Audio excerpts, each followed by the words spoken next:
questions you want, and then when that 15-minute timer goes, I am done with you bums. You losers. Let me put that clock up there. 15 minutes. 15 minutes. If Ben was here, he'd have some smart thing to say. He'd have some smart thing to say, I'm sure.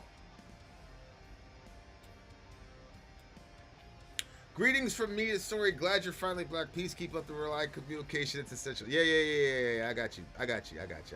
I know what you're saying, bruh. I ain't mad at you for that. You're right. When you're right, you're right.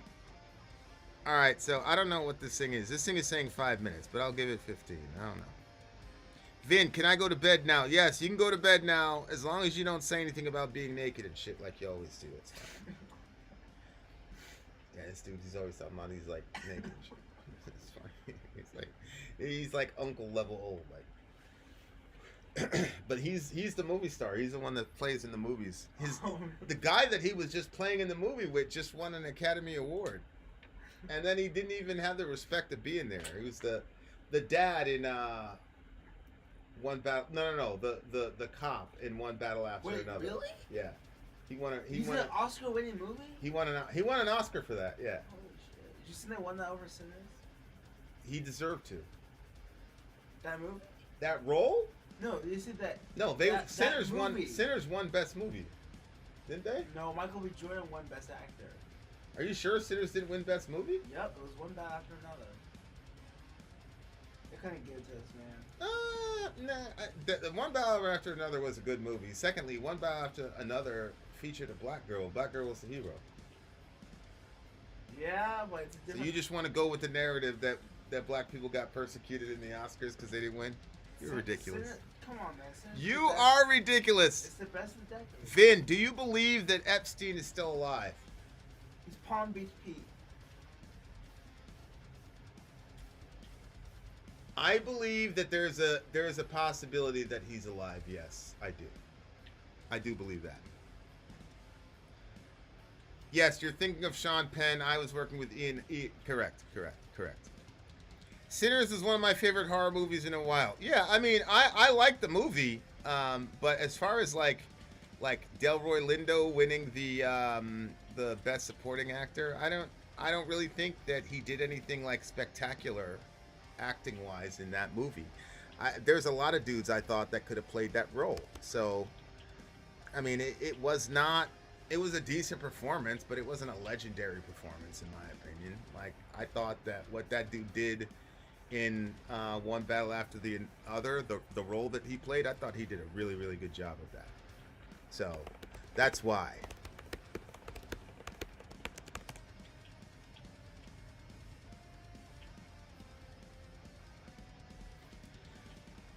What's your guess about when Anthrax's new album will drop?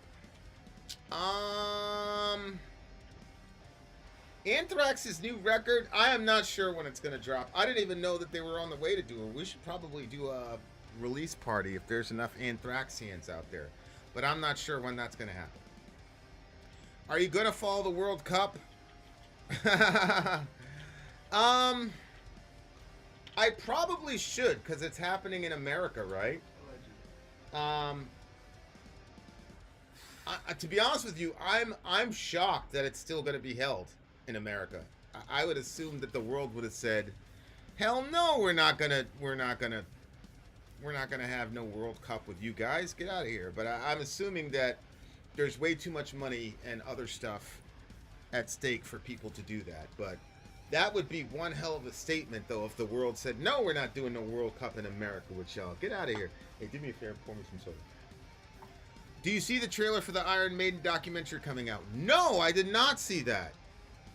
I'm going to look at it. I'm going to look for it, though. I'm definitely going to look for it. For sure. What did I miss? Oh, you didn't really miss much. You know, just Vin bloviating like he normally does. Nothing significant. Nothing significant. Nothing significant. We're just doing an Ask Me Anything right now, Larry. Vin, have you listened to Sleep Tokens? Is in the check the freezer. Latest record, Even in Arcadia? If not, you should. Yeah, it's right there. If not, you should. It's a banger album.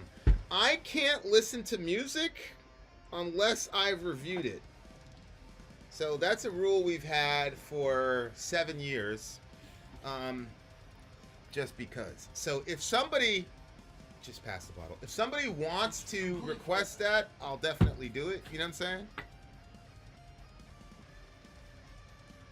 Is Little Red Riding Hood gonna drop the bass back or what? I don't know what that is. Oh, Shorty. Yeah. I thought that was I thought that was pretty badass. They had cause you got the wolf right there. See? Like that's a really badass picture. Didn't Jesus talk about the end of the world over 2,000 years ago? Why do some Christians think it's still gonna go down anytime soon? Well, Jesus. How do I want to say this? I'll say it this way. Jesus predicted that Jerusalem was going to be destroyed, and he put a time marker on it. He said, this generation will not pass away until these things take place. What happens is people who are not familiar with the Old Testament take Old Testament imagery, and they don't understand that Old Testament imagery. So, for example, it says, the sun will be darkened, the moon will turn to blood, and the stars of the heaven will fall to the earth. And many people believe that that's talking about a cosmic catastrophe in which all these things happen. I asked a person one time, well, I mean, if one star hit the earth, would there be an earth? He said, no. And I said, all right, so obviously we can't take that literally. He says, well, no, we can, because he was talking about comets hitting the earth. And I said, there's a Greek word for comets. It doesn't get used. It says stars.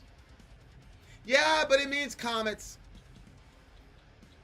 No, it doesn't. Here's what's happening. In Genesis, Joseph goes up to his brothers and says, guys, I had a dream that the sun, the moon, and 11 stars bowed down to me. Well, he tells this story to his father. And his father says to him, what?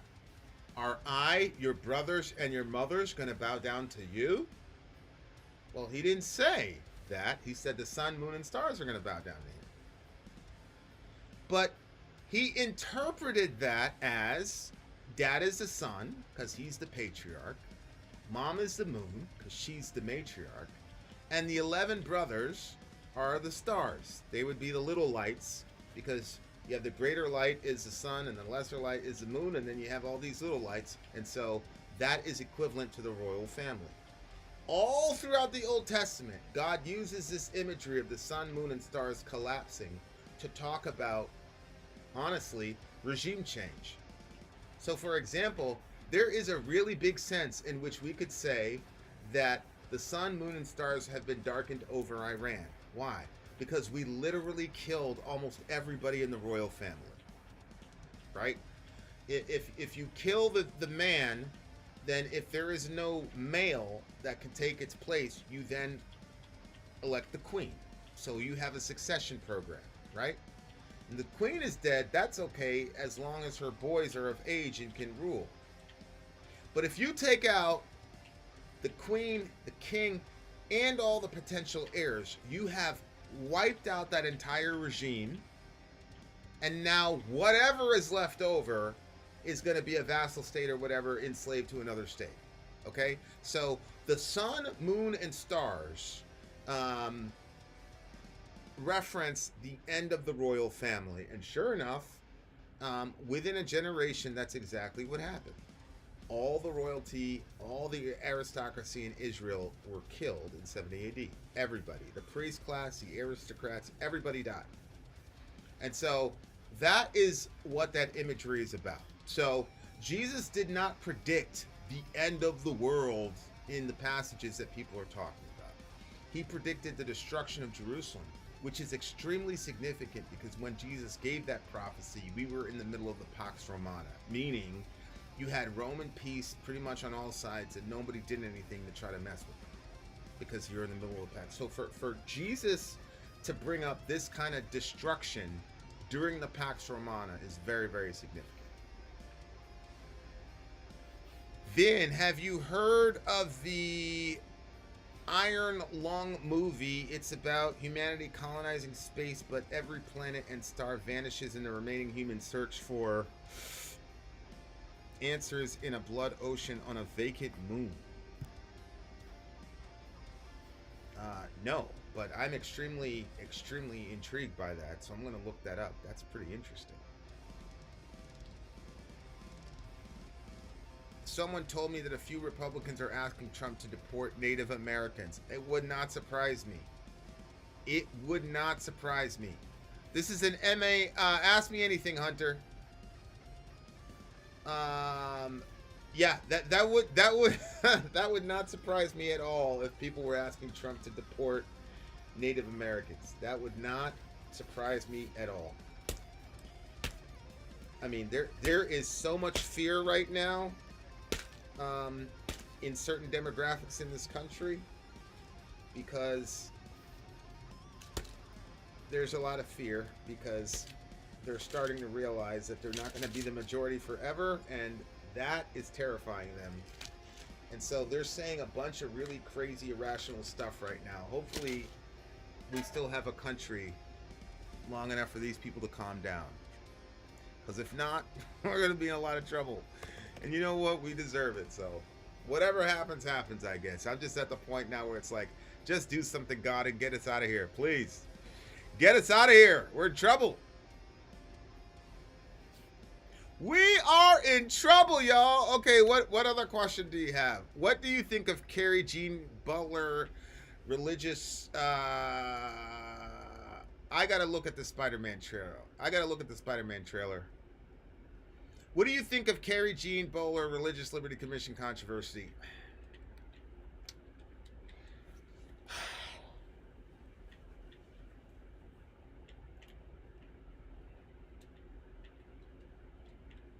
I'm trying to be very careful about how I answer this question.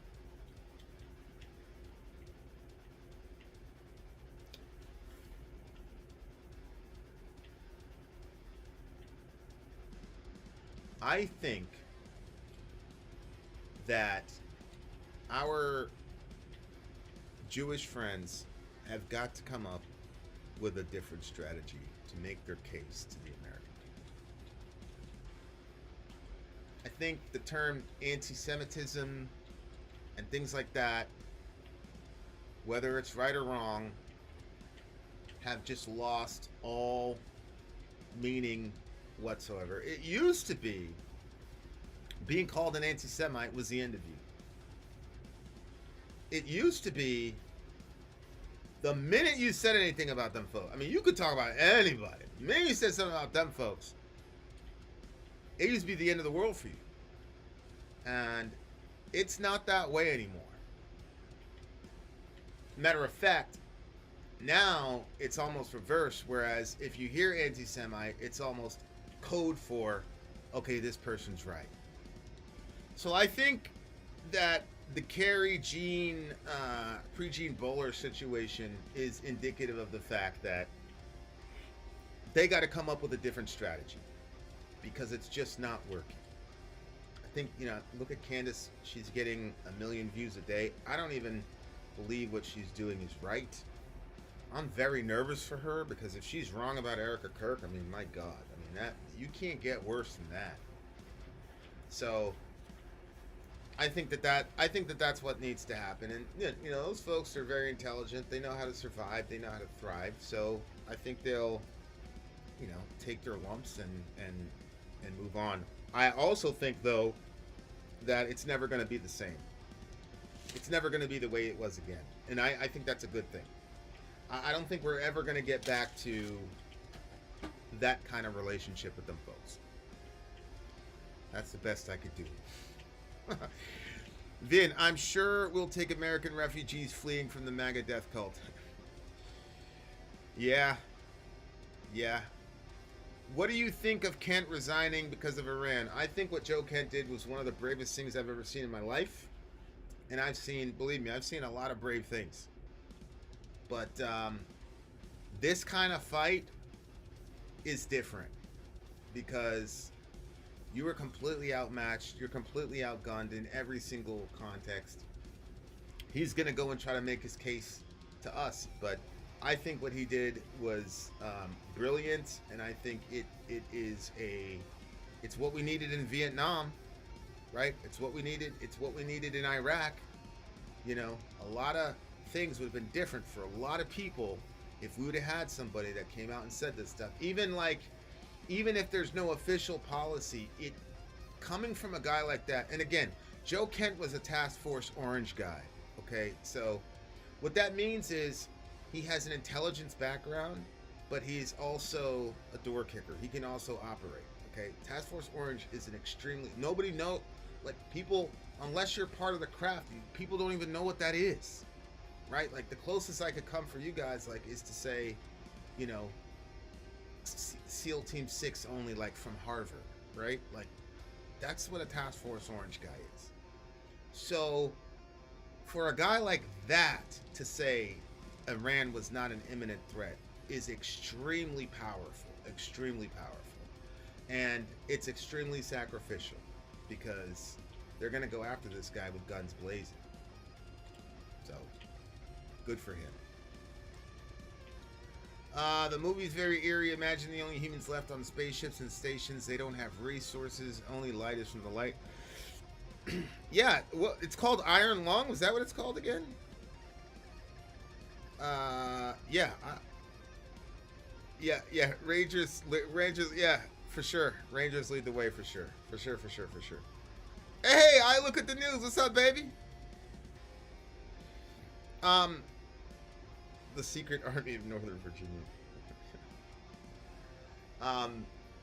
Yeah, so I got a lot of respect for Kent. I got a lot of respect for Kent, and the media is gonna, you know, work on destroying him. Good luck with that. Because you're gonna have to convince. I mean, this guy. I mean, he was on the Sean Ryan show. Okay, so he saw his wife die on camera. It was her last op. She was also in intelligence. And it was her last op. They got lazy, didn't do the OPSEC thing, and let somebody get close, and she died. And he saw the entire thing unfold on camera. Okay? So this is a guy who, he's been in it. He knows how to make threat assessments. And if that guy says there was no imminent threat, and Tulsi Gabbard, by the way, in her little whatever that was, basically admitted that there was no threat. So, yeah, I got a lot of respect for bro. Later, Controller, good to see you, baby. You have a bunch of PDF files and child murderers telling us that people that are not in the files are evil. Correct. It's mind-boggling to me that these people are still walking around in public. But on top of that, they are insulting people who are orders of magnitude better human beings than them. It's insane to me. It's insane. You had Officer Porkchop, what's his name? The black dude. The coon, what's his name? Oh, Brandon Tatum. Brandon Tatum was like, thank you for your service, Mr. Kent, but you're a coward. Man, if you don't shut the fuck up. Huh? If you don't shut the fuck up, Brandon Tatum. Dude, you were a cop for what, 5 years? And then you couldn't pass basic PT standards? And you're out here talking about a dude who got deployed 11 times, a guy who's now standing up against the most powerful man on the planet ever, and he's a coward. I can't countenance that type. I can't countenance that type of. It's so frustrating. It's people that have never done anything in their lives. That's the thing that gets me, and it just might be my own pride and ego. You've never done anything. You've never put it on the line for anything, and you're out here calling this guy a coward. Okay. I just can't deal with it. Can't deal with it. What's up, Gotch? Even Caroline Levitt said there was no threat until she was told she would need to say, yeah, yeah. But again, whose word am I going to take? The Task Force Orange guy or Carolyn Levitt, who's never left Alabama? Like, stop this. Like, what are we doing? And the problem is, you got to convince warfighters that this guy is a coward. You got to convince people that know what this guy was about that he's a coward. Good luck with that. Good luck. It's just not going to happen. It's just not going to happen. like I just the mighty cat turd with his 37 yeah like, you know, I think that, you know, thankfully that because of what Mr. Kent has done, I think thousands of lives are going to be saved. I really believe that. And I also think that he's sacrificed a lot because he's got the crosshairs are on him now. The crosshairs are on him. And so for him to be that brave is just mind-boggling to me. I don't. It's incredible. I saw E. Michael Jones say that America's Third Republic will end soon because people are waking up about Israel and the issues Jews have, and also because there has never been a Jewish society that has lasted for more than 80 years, and we're coming up on the 80th anniversary of Israel's birth in 1948. And the Third Republic of America was born with the Holocaust narrative. You should follow E&G on Twitter. Super insightful guy.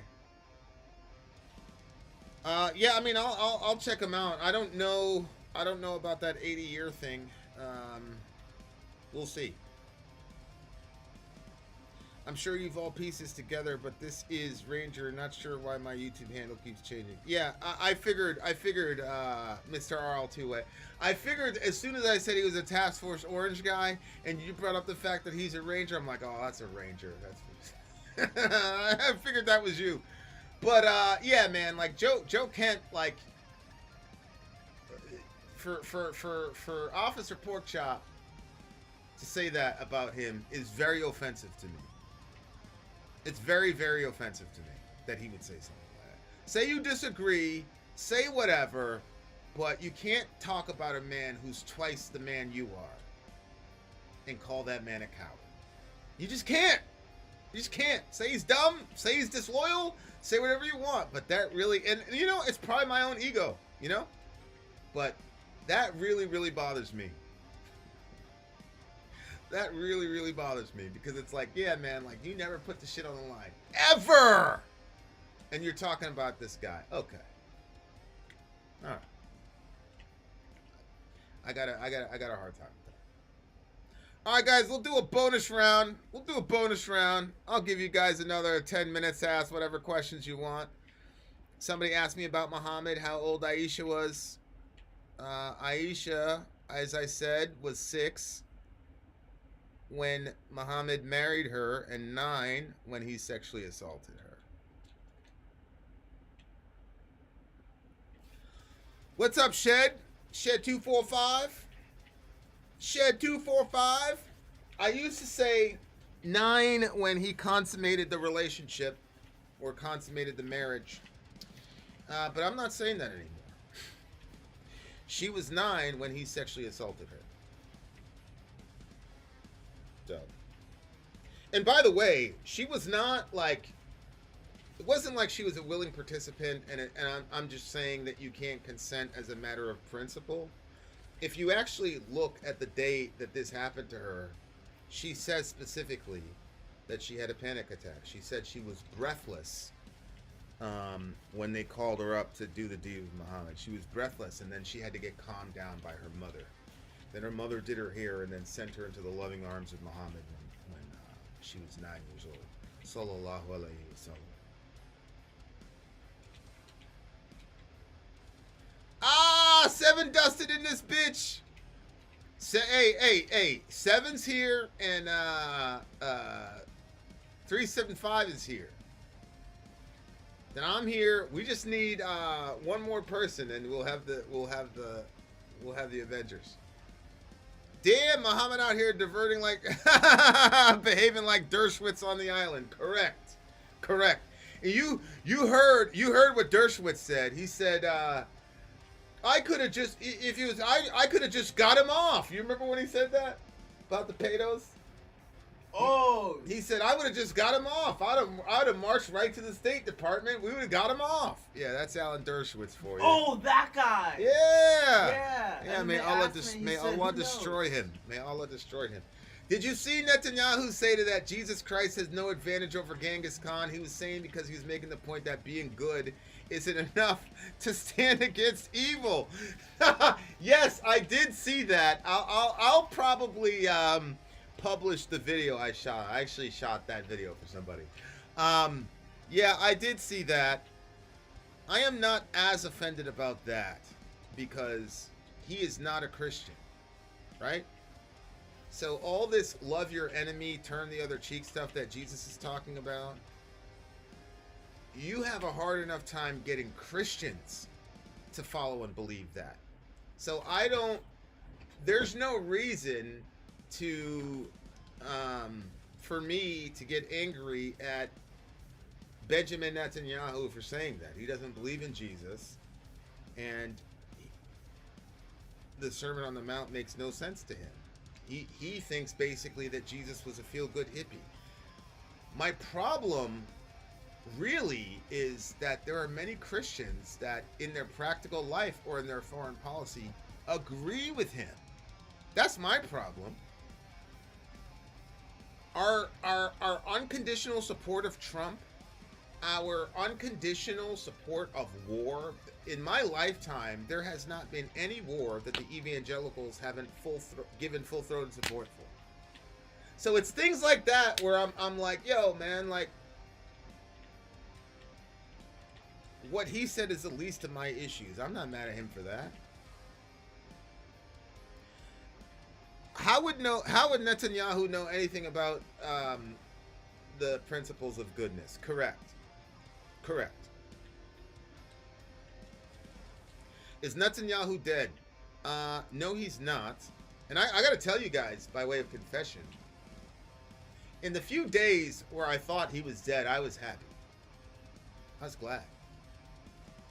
I wanted to spike that football so hard. I was so happy at the prospect that those Iranians got some real vengeance against this guy. But that's not a Christian mindset. I hate Benjamin Netanyahu. I hate it. But that's not a Christian mindset. Now, I hate him for good reasons. I hate him because I love humanity, and I love those Iranian people, and you guys know I have an affinity for Muslim people. But my love for Muslim people and Iranian people should not change to hate for Benjamin Netanyahu. The scripture says to pray for your enemies, and believe me, there's no enemy in my life right now that I hate more than Benjamin Netanyahu. So, if you're a praying person, you have to pray for me, because I genuinely, in every cell of my being, you guys know how I am about killing, but I was happy that he died when I thought he was dead. So, I'm not going to lie to y'all and pretend I'm a better person than I am, because I'm not. I still have a lot of issues where Jesus needs to change me. What's the countdown for? The countdown is for, you guys have 4 minutes and 19 seconds to ask me questions. There's no such thing as Judeo-Christian. Jews condemn Jesus and are waiting for the Messiah. Christians, by definition, believe he was the Christ. It's crazy to think that Dawa guys actually defend child marriage. It makes sense because they have to, but it makes my skin crawl. The debate between Daniel and inspiring philosophy is hard to watch. Yeah. The problem that Muslims have is that the Quran says explicitly that Muhammad is an excellent moral example. I remember one time I was walking down the street and my Muslim friend was walking on the other side, and I'm like, yo, why you guys walk that way? And they said, that's how Rasulullah walked. So, like, the side of the street that this man walks on is something to be emulated, right? So, you can't, therefore, condemn him for having sex, for raping a 9-year-old. You can't. You can't do that and then be faithful to the doctrine. So they have no choice but to say, well, yeah, he did do that, and then come up with all these justifications. Like, for example, it was the 7th century, and she was more mature than the average bear. That's not true, because she was playing with dolls. And you can't play with dolls in Islam when you've hit maturity, because it's a form of idolatry. But you're allowed to play with dolls when you're a little kid. So the day he raped her, she was playing with dolls. So, no, she wasn't like, you know, uncommonly mature. She was a regular 9-year-old fucking girl, literally playing in the sandbox with her friends. Literally! The other one that they say is, well, it's the 7th century, everybody was doing that, it was a common practice. No, well, number one, you're supposed to be a prophet and the last and final prophet, so everybody else was doing it seems to be a weak excuse. Secondly, it's a fucking lie. Show me anywhere in 7th century Arabia where this was some common practice, where we're out here raping 9-year-old girls. It wasn't. The only extant literature we have for somebody doing that is Muhammad doing it to Aisha, and then Umar ibn al-Khattab did it to Ali's daughter. So there's that. I'm concerned about blowback from this bullshit war, which we've already sampled a taste in Austin and Old Dominion. Oh, I agree. I told everybody it's going to get bloody, man. I told everybody. Especially if we do this ground troops nonsense. Yeah, man. Blowback's coming, man. It's coming. It's just a fact. Y'all gonna wake up one day, y'all gonna see. Benjamin Netanyahu was B. Milikowski. Whatever his Polish name was. You know, I'm surprised that, what's his face? Nergal hasn't said anything about it, like bringing all this shame to Polish people. The Ethiopian Bible shows Jesus' missing years. Apparently, he killed 3 children and their parents when he was a child. Joseph told him he was wrong. He brought them back to life. Yeah, these are Gnostic Gospels and stuff like that. That Muhammad picks up on, by the way, but they came much later, but yeah. Is there more to Muhammad being a bad role model besides Aisha? Thomas Aquinas said he performed 0 miracles and spread Islam by the sword.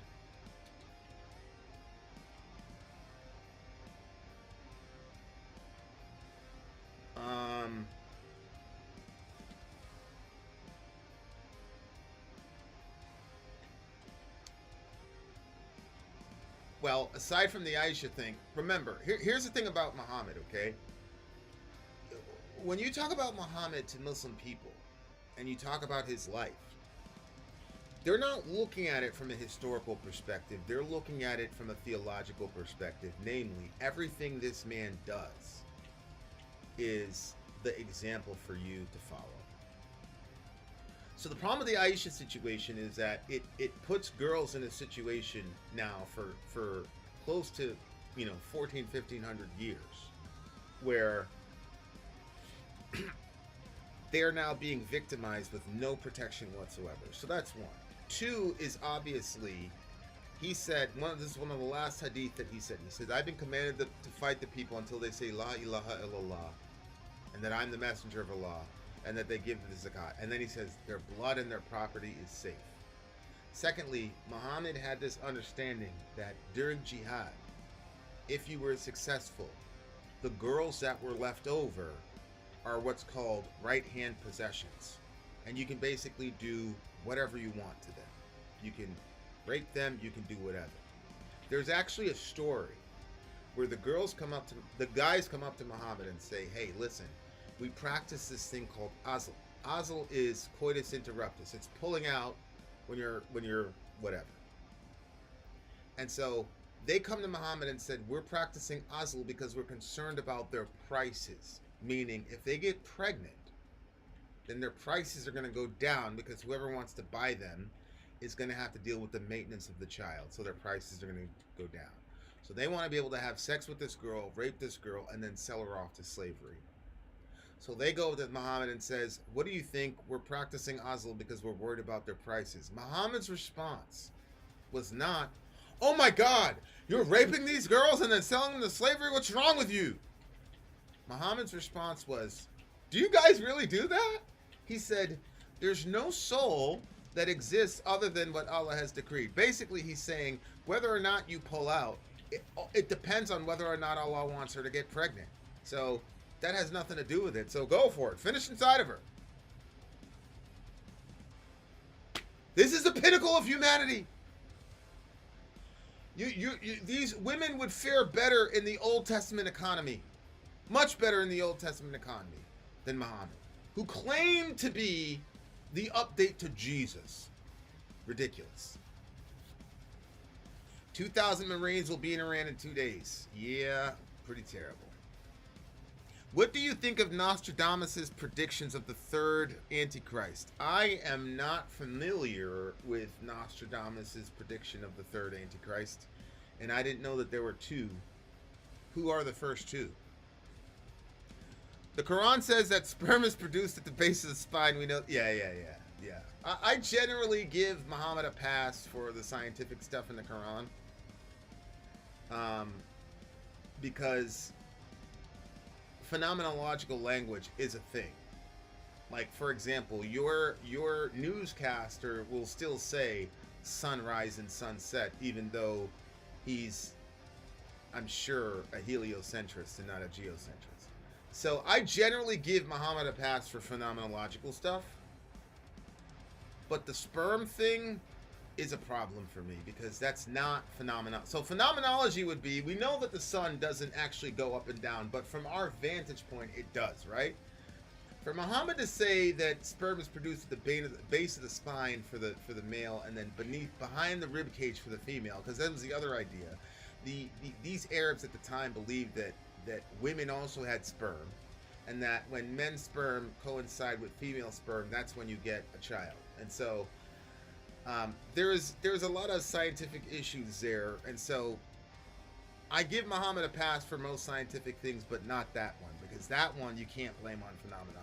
That's just literally, he just made the shit up. I don't know what else to say. I'm trying to be respectful, but there you go. Islam squashes Bakabazi in Afghanistan, so they're not totally pro-Beto. Yeah, no, I agree. They're not pro-pedo, but as you know, that's mostly with boys, almost exclusively with boys, and so there's a little bit of debate of, is the issue the underage nature of it, or is the issue the fact that you're doing with boys? You know what I'm saying? But yeah, they're pretty disgusting over there in Afghanistan. Generally trying to avoid that, but yeah, Islam is a better situation than that, for sure. I agree. The sperm in the female is now called the ovaries. Yeah, I see what you're saying. I thought the third might be American, but now I believe it's Israel. Well, where are the first two, though? Like, where are the first two? But yeah, there are, the sperm thing is a really embarrassing thing for Muslims, I'm sure. And that's just like, you know, I think they just do their best to avoid that one, which is wise to do. But yeah, I'm glad I'm a born-again savage. Yeah, man. Yeah, it was fucked up when I was over there. I get shit canned for stopping it. We had to respect their culture, which was, yeah. No, yeah. Trust me, bro. I know. It's disgusting. It's disgusting. Especially...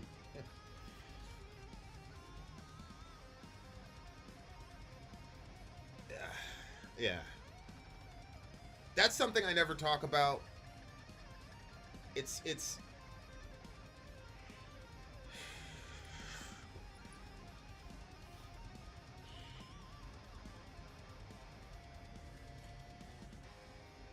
that's something I don't talk about a lot.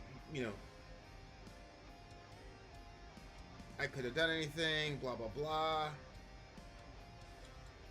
At the end of the day, you saw something like that happen, you didn't do it. You know what I'm saying? It's a very difficult thing to fucking...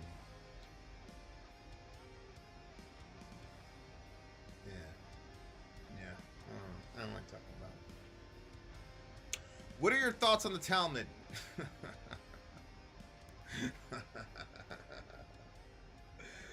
What are my thoughts on the Talmud?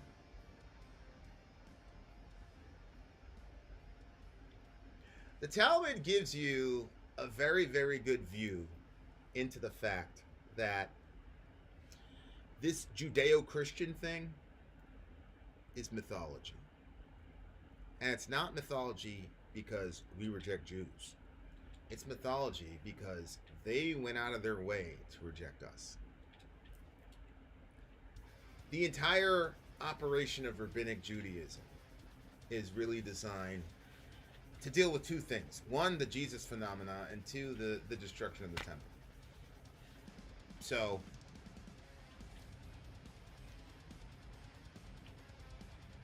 it gives you a good mind state into their thought process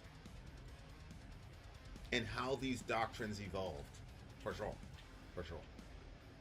But, it's a very, very eye-opening book because what I always tell people is if you want to know what people really believe, don't listen to what their enemies say. You obviously don't listen to what their apologists say. You don't even listen to what they say.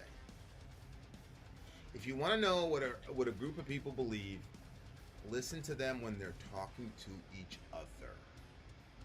And the Talmud is essentially a long, drawn-out conversation between guys who are arguing about the law, how to interpret it, and how to apply it. And so it gives you a very, very good understanding as to the mentality of those folks. I'll say it that way. Hail, Black Queen! Nothing any of us did or didn't do over there made any difference, bro. Don't beat yourself up.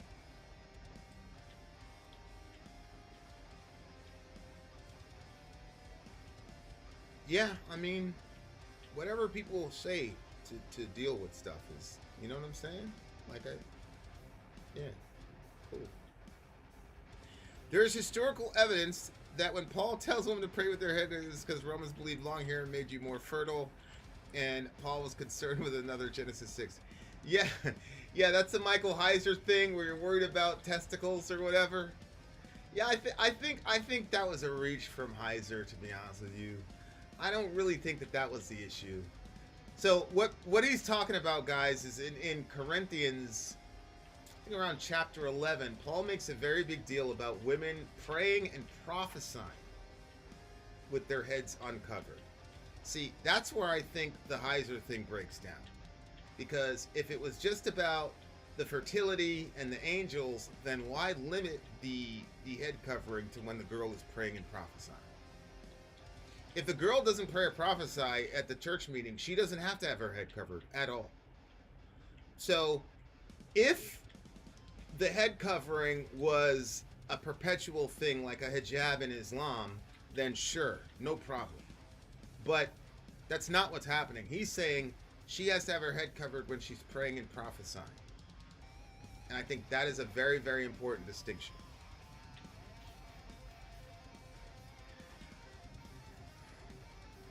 Oh, look at that, guys. The clock has struck 0. But I'm going to do one more extension. You guys can ask a question. You can ask about Muhammad. You can ask about foreign policy. You can ask about bans. You can ask about whatever you want. And I'll do my best to answer you honestly, if I have an answer. The Talmud says that all of us, goy, must serve the chosen people. Yeah. I mean, stuff is there, man. I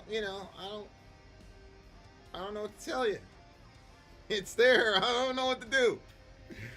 Probably the historical evidence is just the belief of hearing fertility, but yeah, that might have been reaching. Yeah, well, I'm saying he's reaching because he limits his prayer prophesying. My theory on that is to say that when a woman is praying or and I've seen, this is why I'm saying this, because I actually saw this in real time, and I said, oh, that's why. A lot of reasons that people have these funky interpretations of that text is because they don't actually practice it in their churches. Because honestly, prayer and prophecy has to be active in order for that rule to take place if you're following the text as closely as possible. So if you have a context where a woman is praying and prophesying, I remember a very, very specific night. It was a prayer night. We've been fasting for X amount of days. I think the lead guy had us fast for like a week straight, actually. And we got to the end of it, and the end of it was on Easter Sunday. So went to church, guy preached, then we all got together and we all broke the fast together. We all ate together. And then later on that night there was a prayer meeting. And we're there, and this girl begins to pray. I cannot explain to you what happened in that room. I have never experienced anything like it before or since. She's praying, and every word that she's saying is like, I mean, it was just insane. And I remember opening my eyes, because I'm like, I have to see this sight. And I'm looking around, and everybody's just being affected, and she's going. Everything she's saying is more powerful, more beautiful than the previous thing she was saying. And she's praying and praying and praying. As she's praying, she's also speaking prophetically. The power that girl was wielding in that moment, I'd never seen before. And I have seen some really powerful moments spiritually in the world.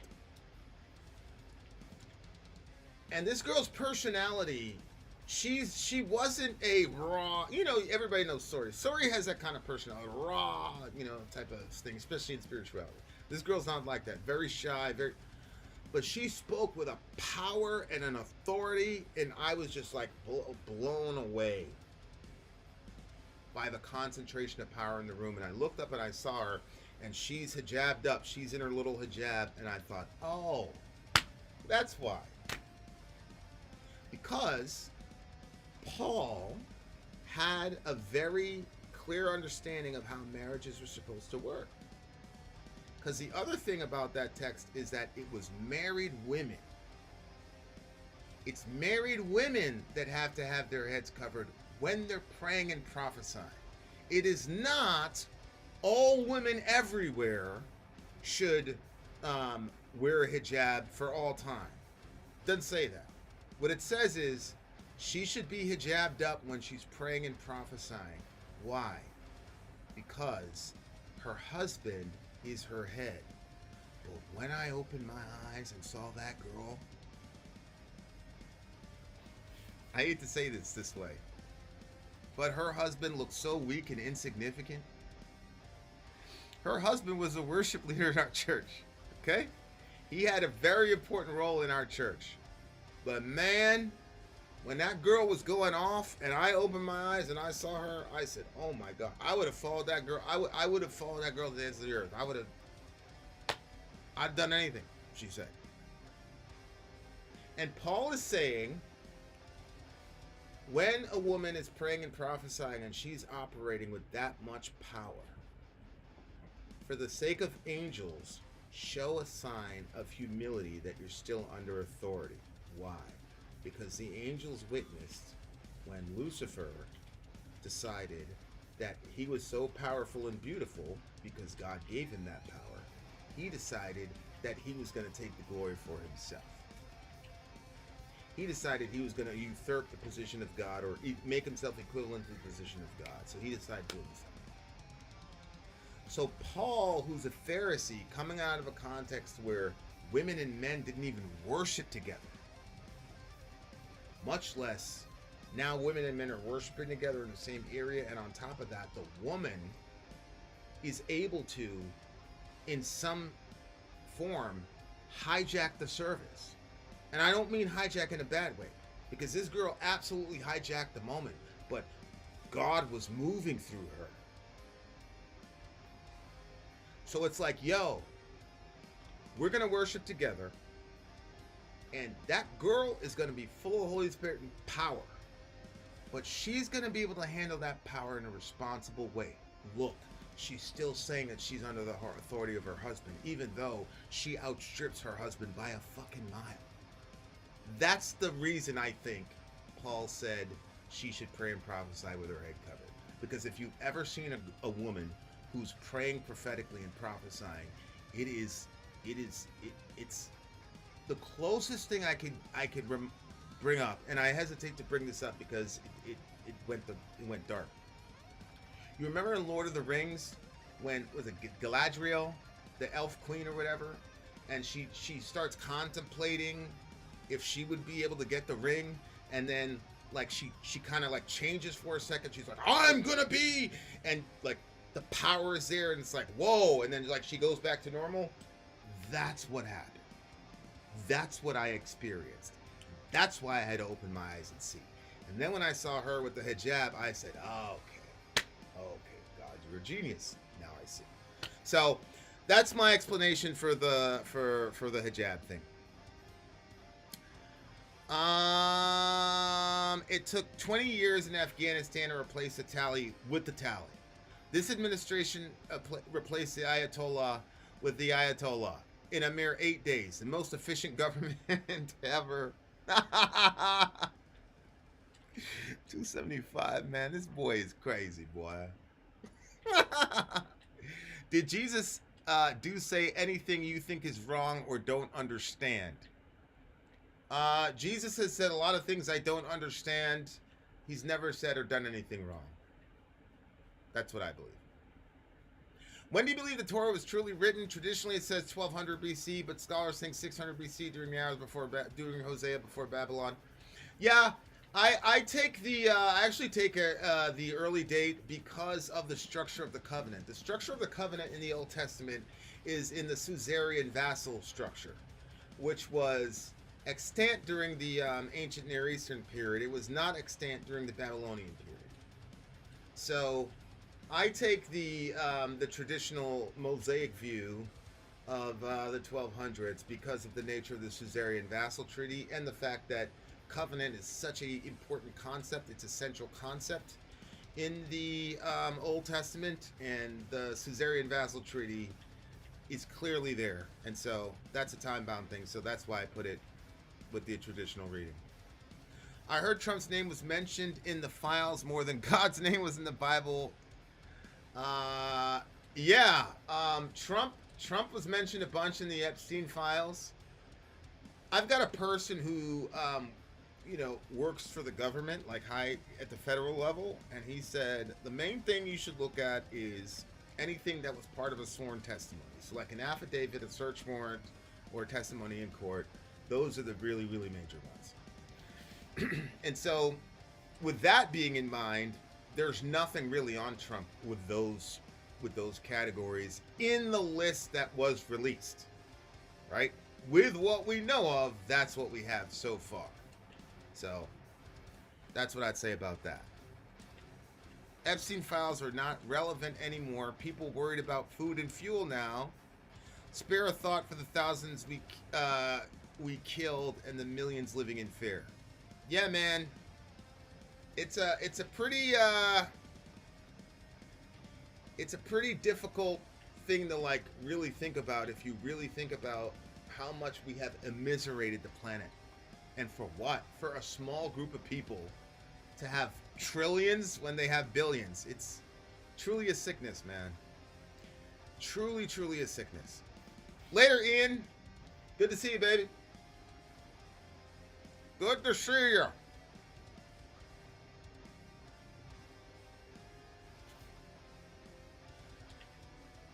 Yeah, our country is we're in a lot of trouble, man. For sure. How do you interpret the land promises in the at the end of the Old Testament where God says that he will bring all the Israelites back in the land? I know you interpret them spiritually since you believe in covenant theology, but what do you think of the fulfillment, the church, the kingdom, what? Well, give me a specific passage you're talking about. I don't think that there are any land promises. I don't think there are any promises in the Old Testament are not either already fulfilled or fulfilled in Jesus. So if you have a specific land promise or something, a post-exilic land promise, let's look at it and let's talk about it. Anybody think a Massey Paul ticket could stand a chance, or would they get frozen out?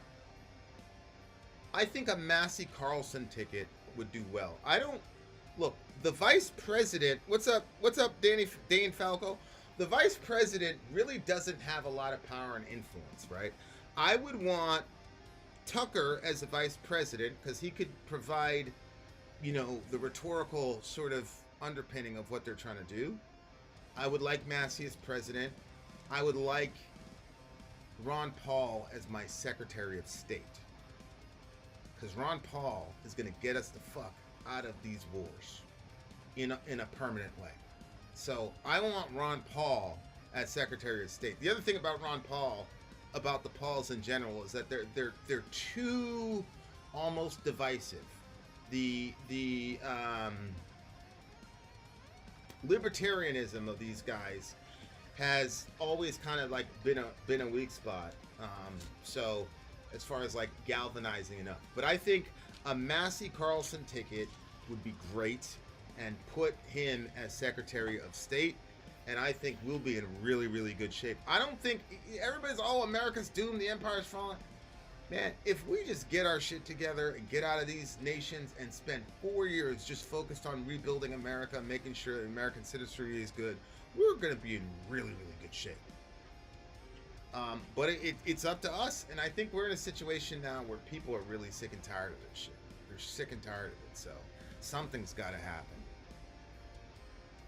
How would you cautiously differentiate the modern rebellion against Zionism from Hitler's rebellion against Zionism? Plenty of differences, but enough similarities that warrant consideration. Yeah, it's a big thing. It's a really, really big thing.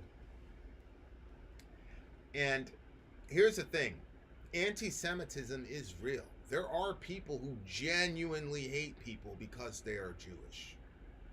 And my fear is that because of what's happening now, there's a lot of, see, I told you guys. And now people are so angry and emotional. When Anna Kasparian gets on TV and says, y'all are hated. The whole world hates you. On the one hand, I understand the passion and all the rest of it. On the other hand, it feels really good. But you got to ask yourself, if I was an anti-Semite and I heard that, what would I think? And so now, when you hear language like that, it becomes very, very difficult to parse between who is a person righteously angry about what's happening to the people in Gaza as well as Iran, and who is a person that always hated Jewish people just on virtue of the fact that they're Jews. This guy is now really happy. This guy ain't your friend either. Like, that's the thing. So, right now, black people are in the crosshairs of these people. The Jews are in the crosshairs of these people. But make no mistake, when they finish dealing with the Jews, it's going to go right back to where it was. So, I do think that that's a very, very important warning. I think the minute that we locate these actions by these people, the minute that we locate it in their race, as in these people are like when Josh Hammer said that non-Jews were biologically disposed to hating Jews or something like that. The minute that you start making it about the essence of Jewry, that's when I think it devolves into genuine anti-Semitism. Or if you set up a situation in which they can never be redeemed, that's another one where I think you have genuine anti-Semitism. These are conversations that we have internally at the house, because you guys know my kids are current. You guys know that my son is an operative relative to politics. So these are conversations that we have, because it's a very, very difficult line, and I think that's a very wise question to ask. For sure.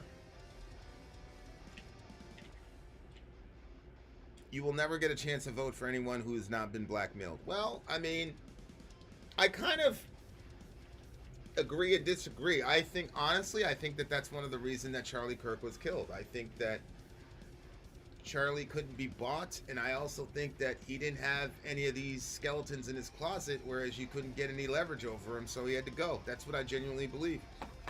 Now, who thought he had to go? I'm not going to say. I'm not going to say. Like for the 10 northern tribes, for instance, because the tribe of Benjamin returned to Israel after their exile, but the other 10 haven't. Where in the post-exilic period are we told that God is going to bring back the other 10 tribes? Just feels like no matter who you vote for, you get John McCain. You like Bush, here's McCain. You like Obama, here's McCain. Trump, here's McCain. Biden, 26-year-old staffers holding the sippy cup.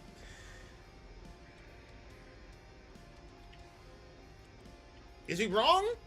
Is he wrong, though? I gotta take off. It was great to see everyone. Take it easy. Have a good night, Vin. Later, Jesse. We'll be back tomorrow. Don't worry. Maida says it's interesting how people parse their thinking of anti-Semitism be the actual faith of the government. It should be anti-Semitic to criticize the action of the Israeli government. Yep. But people who defend the actions of the government claim those who criticize it are doing so because of the face. Yeah. No, that's a very good point. Very good point. Anti-Semitism is anti-Shem. The EU people are the descendants of Japheth. Yes, I know. I have many conversations with anti-Semitic people, and they always talk about Israel and Zion-interested lobbyists, lawyers, and doctors. No. That's what I'm saying, is that now they've got, they're in their I told you so energy, and I think a lot of people who are not conversant with actual anti-Semitism and the methodologies and means that these people use, I think people are extremely vulnerable now to actual anti-Semites. Yeah, I do.